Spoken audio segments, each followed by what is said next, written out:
Now then, I've just been woken up by some happy Kurds and a cup of tea. Oh, fucking hell, that's hot. Bollocking at. Well, it's there.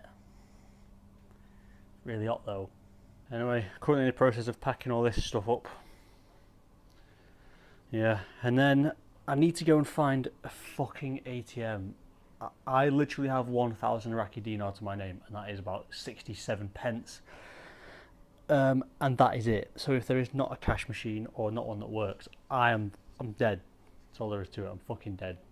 When they brought me this tea, they also said to me they're going to move me to a nice room near the street with like a view and stuff. But I don't think they know that I've got no fucking money yet. So yeah, that's happening first. However, I'm happy to admit that I really do not enjoy having to bang my shoes just in case there's a cockroach in them before I put them on. I'm not really enjoying that very much. But it's good so far, I'm still alive.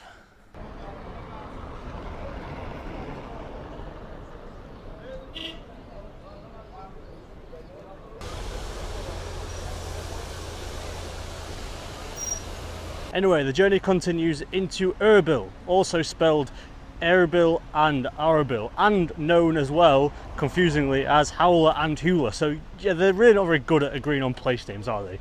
But anyway, we're here.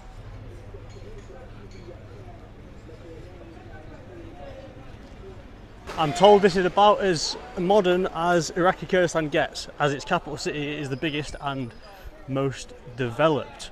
But while simultaneously being the most modern, it is also the oldest, and not only the oldest place in Iraqi-Kurdistan, but this next to me, the citadel of Erbil, is known as a fact, even recognised by UNESCO, as being the oldest continuously inhabited place on the entire Earth. The citadel sits about 32 metres, about 100 feet above the rest of the city, and is on top of what is known as a tell. So basically when civilizations pass through the same place, they don't always, for example, dig up the foundations of an old house, they just build on top of it. So eventually you end up with like layers and layers and layers, and a while later you get a big hill. And they reckon that increases the level of somewhere about a rate of 1 metre every 200 years. This being 32 metres means it's at least 6,500 years old. But no, the history of the city is not just based on speculation, averaging how much city levels rise by, but they've also found evidence here of habitation from the Ubaid period, 4,500 years before Christ. Which, if that doesn't sound old enough to you, to put into perspective, that's about the same time that mankind was trying to figure out the wheel. So it's quite a while ago. And also the sediments in here date back to the 7th millennium BC, which means this is about 8,000 years old. Fuck me.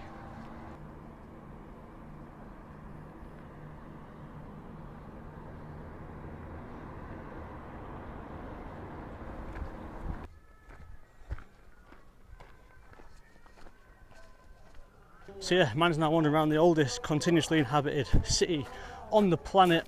And of course in the middle of it there is a Kurdistan flag, and in fact this is filled with like Kurdish museums of like textiles, gems and that kind of thing, although of course this dramatically predates Kurdistan, Kurds, Arabs, Persians, Romans, Greeks and even Genghis Khan, all of whom passed through here violently. But it survived, and that's kind of the point of the continuously bit, because nowhere else survives that long without having everyone killed. They did very nearly lose that title though in 2007 when they had to kick everyone out so they can renovate the whole place, but decided to leave one family living here, only one, just to keep that that record going. If that family moves out or happens to die, then it's all fucked. Record's gone, mate.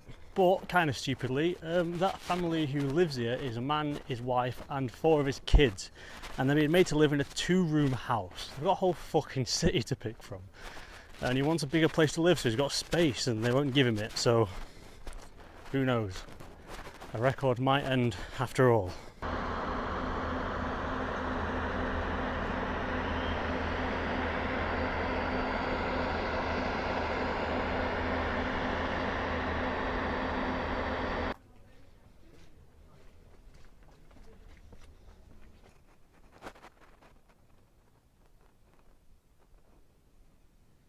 I may yet end up squatting in there tonight if I don't find a fucking cash machine.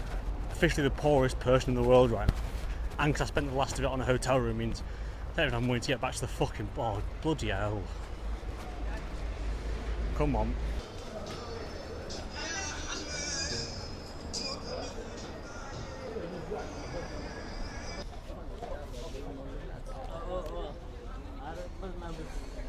My man literally has money in a box.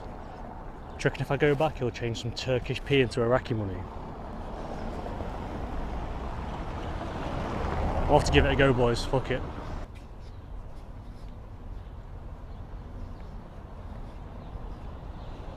Well, fuck me, boys. I'm saved for another day. I just changed 150 of my Turkish dong for 45,000 Iraqi dong. So no, I'm not really saved indefinitely. It just gives me a place to stay for the night and money for food and stuff, which means I can have a bit more time to think about an actual solution to the problem. But I've now got a bit of breathing room, so I am buzzing. And also I got invited earlier to a dinner with the people whose hotel I'm staying in, so I'm heading there now. I'm gonna have some local cuisine. Hopefully it's not fucking insects. Don't really fancy eating insects. So this is dinner. Everyone shares a plate of rice. This is spinach stuff, right? What's this? And this is with the hotel manager, all of his friends. This is Mustafa, this is Abu Hassan, manager. And this is Abu Abdullah. This is Muhammad Abu Hamam. And this is beautiful.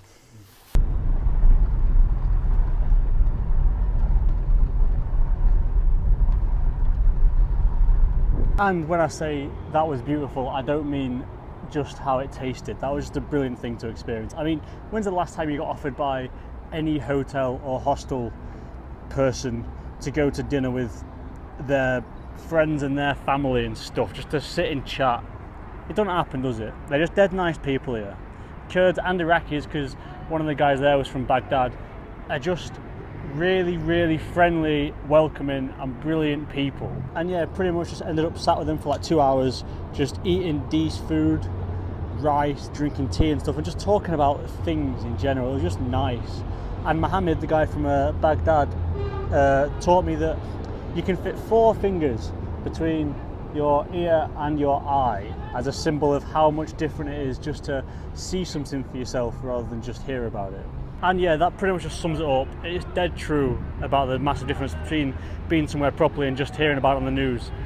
And I back it 100%. Anyway, enough about Kurdish and Iraqi people. I'm not trying to bore you out. I've come in, just know that they are brilliant and their hospitality is excellent. I've just been directed to a big shiny shopping centre.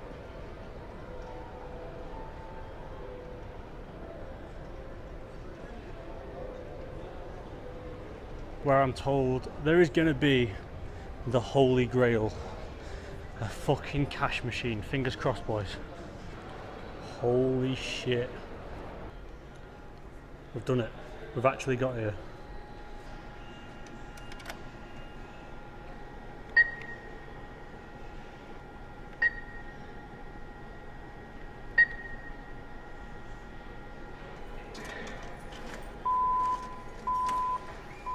Oh my god, literally just fucking shag me. There's so many things I'm never going to take for granted ever again.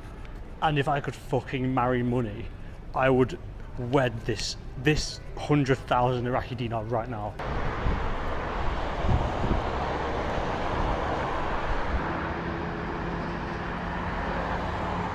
Anyway, now man's all topped up with money and dead grateful for it. Just going to go for a wander around Sami Abdulrahman Park in front of the Kurdish Parliament over there.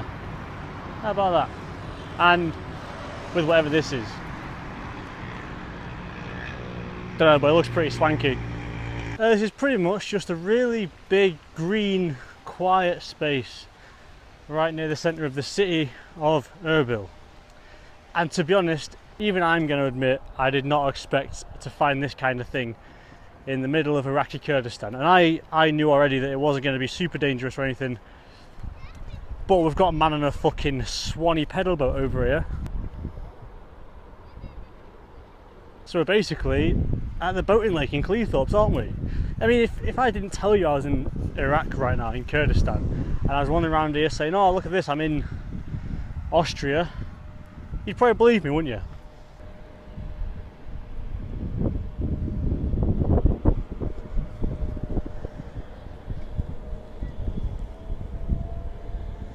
So if you're Kurdish or Iraqi and you're a bit pissed off that, like, I'm surprised to find this and you're like, oh, you stupid Englishman.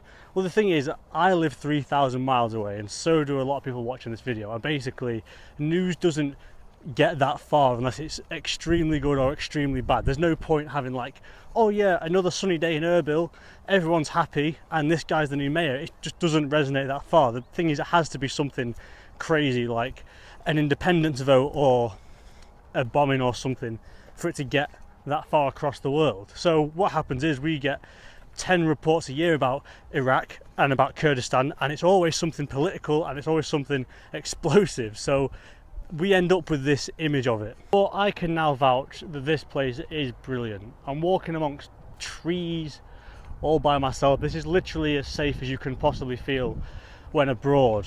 So yeah, remember the 4 fingers between your ear and your eye, as my man Mohammed pointed out. It's true, it is. And again, I'm not saying, all right, this place is nice, therefore go to Aleppo for a week on holiday and then stop off in Mosul on the way to Somalia. That's not what I'm saying. What I mean is, the size of somewhere like Iraq, yes, a lot of bad stuff happens, but the thing is, it's a bit like when there's a bombing in London. You don't suddenly flee the UK and never go for 5 years. The way I see it is skipping places like Erbil, and yesterday when I was in Ahmedi and Doak, it's like if I saw a bombing in Manchester to then write off all of the UK, plus the Republic of Ireland, plus Belgium, plus Holland. This is a big place. There's a lot of other stuff in between the bad things, you know what I mean? I don't know, fuck it. I like it. I'd recommend it. This bit anyway. But no, that's enough preaching. Basically, I'm just saying you can enjoy places like this without any worries, as long as you're properly like reasonable about it. You don't just start turning up and waving your fucking knob about, because that's not going to end well anywhere in the world, is it? Let's be honest. You can just come somewhere like this. It has brilliant history, it has ace hospitality from the people, and it has really, really nice scenery. But anyway, I'm going to make another video shortly about like just some advice and tips on coming to places such as this where it's supposed to be dangerous. Just general little precautions and like things you should bear in mind. So if you do want to come somewhere like this, just keep an eye out for that, and that'll be up shortly. But for now, I'm going to sit, I'm going to look at this, and I'm going to ponder the fact that I'm in Iraq, a place that I, about a year ago, thought was the worst place in the world. And I am now just chilling, feeling about as safe as if I were in my own living room. So yeah, come to Iraq, Kurdistan, have a look for yourself, it's dead good. Anyway, cheers boys, see you in a bit.